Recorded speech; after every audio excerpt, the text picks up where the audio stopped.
L'idée de cette exposition était de montrer ce qu'avaient été les destructions monstrueuses opérées par Daesh et le gouvernement syrien contre les sites millénaires, Alep, Mossoul, Palmyre et d'autres cités.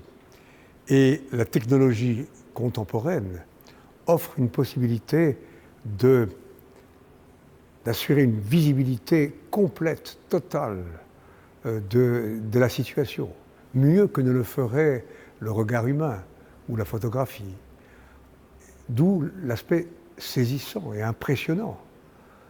C'est plus vrai que vrai, mais en réalité c'est réellement la transcription de ce qu'ont été ces destructions. Et la deuxième idée, c'est que nous voulions simultanément dénoncer naturellement la barbarie, mais aussi ouvrir un chemin à l'espoir. Et dans le même temps où cette exposition voyait le jour, j'avais la charge confiée par le président de la République de créer un fonds international de sauvegarde de ces monuments. Nous avons réussi à le faire. Aujourd'hui, il est installé à Genève, en Suisse, et il a collecté de l'argent, et nous commençons à agir pour la reconstruction de Mossoul, d'Alep ou d'autres cités.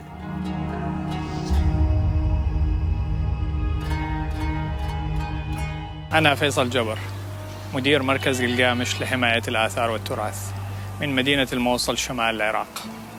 هدفنا الآن استعادة هذه المدينة وترميمها وجعلها قابلة للعيش مرة أخرى، لأن التراث بالنسبة لنا هو الإنسان والمكان. نريد أن يعود سكان المدينة إلى المدينة، ونريد أن نعيد بناء المدينة على طرازها وهويتها القديمة.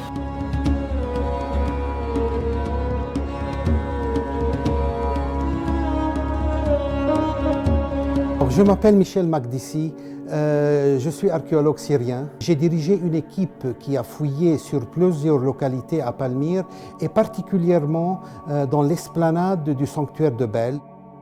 L'avenir du site, c'est un avenir noir. Alors d'abord, tout ce qu'on parle pour reconstruction et de refaire tel monument ou tel monument, ce n'est pas du tout réalisable. Comment voulez-vous qu'un monument qui a été explosé à ses bases et qui est devenu pratiquement de la poussière, comment voulez-vous reconstruire ce bâtiment? Faire visiter le site avec la destruction actuelle, c'est envisageable.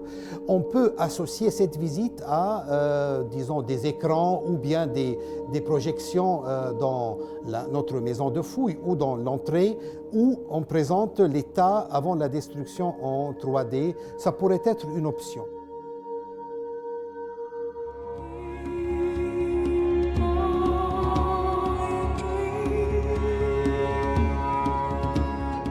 Iconem développe de nouveaux outils pour conserver virtuellement les sites culturels qui sont menacés de disparition. On représente le réel tel qu'il est en utilisant les techniques de modélisation 3D. Et on avait une collection de centaines de milliers d'images en fait. On a retraité ces images informatiquement pour recréer ces modèles qui sont composés de milliards de petits points dans l'espace.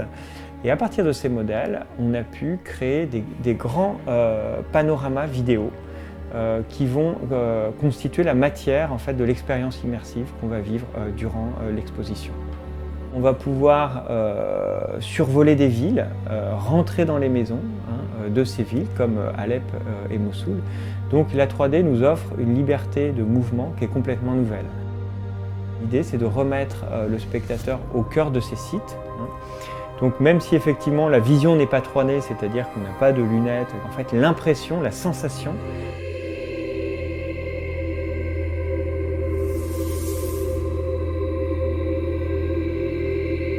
on arrive à reconstruire chez Ubisoft des monuments disparus, à refaire vivre des civilisations oubliées. Collaborer avec l'Institut du monde arabe sur cette exposition virtuelle est apparu pour nous comme une évidence. À partir des données numériques fournies par Iconem, nous avons optimisé et adapté les modélisations 3D. Ensuite, comme pour un jeu vidéo, nous avons ajouté de la vie dans ces lieux par des animations et surtout par la création de paysages sonores. Et tout ça permet d'offrir aux visiteurs la sensation incroyable de présence dans ces lieux, comme l'impression d'y avoir été.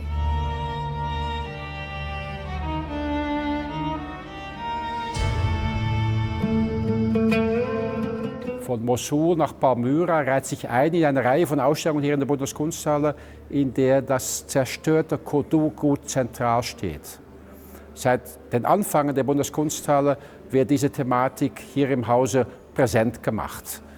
Es geht uns darum, um auch mit kulturpolitischen Hintergründen klarzumachen, dass wir für den Erhalt der Kulturstätten stehen und dass man auf diplomatischer, auf kulturpolitischer und auf breiterer Ausstellungsebene imstande ist, um zu zeigen, was es nicht mehr gibt und klarzumachen, dass es das wieder geben sollte.